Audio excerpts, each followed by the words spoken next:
কথিত আছে দেবতা বা মানব কেউই কিন্তু শনির বিচার থেকে সম্পূর্ণরূপে মুক্ত নন।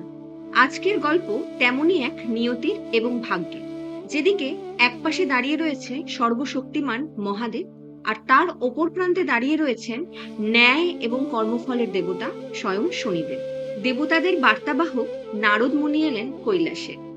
মুখে তার হাসি, হাতে খঞ্জনি, আর সেই চিরচেনা ডাক নারায়ণ নারায়ণ। তিনি শিবজিকে প্রণাম করলেন আর বললেন, প্রভু, শনিদেব আপনার দিকে রওনা হয়েছেন এবং শীঘ্রই তিনি আপনার দিকে দৃষ্টি ফেলবেন। শিবজি মৃদু হাসলেন আর বললেন, শনির দৃষ্টি?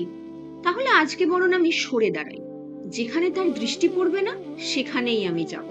দেবদেবীর বিস্ময়ের মাঝে মহাদেব গঙ্গার জলে প্রবেশ করলেন এবং শুরু করলেন মহা তপস্যা।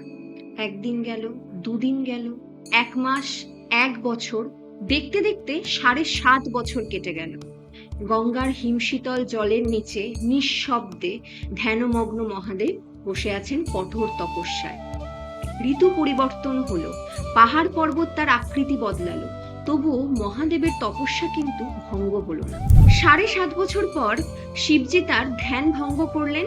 শান্ত নির্লিপ্ত চাহনি এবং দীপ্ত শরীর তিনি গেলেন শনিদেবের কাছে এবং শনিদেবকে বললেন, দেখো, আমি এমন এক জায়গায় ছিলাম যে তুমি আমায় খুঁজেই পেলে না।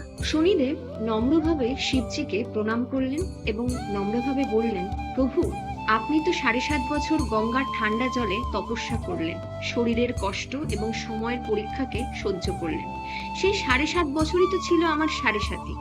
আপনি নিজে সেই সাড়ে সাথীকে বহন করলেন। আপনি তো তার থেকেও বেশি মহৎ, কিন্তু আপনি কখনোই এই সাড়ে সাথী থেকে মুক্ত নন। শিবজি বিশাল এক প্রশান্তির হাসি দিলেন এবং সম্মানের সাথে শনিদেবের দিকে তাকালেন এবং বুঝলেন যে শক্তিরও শক্তি আছে।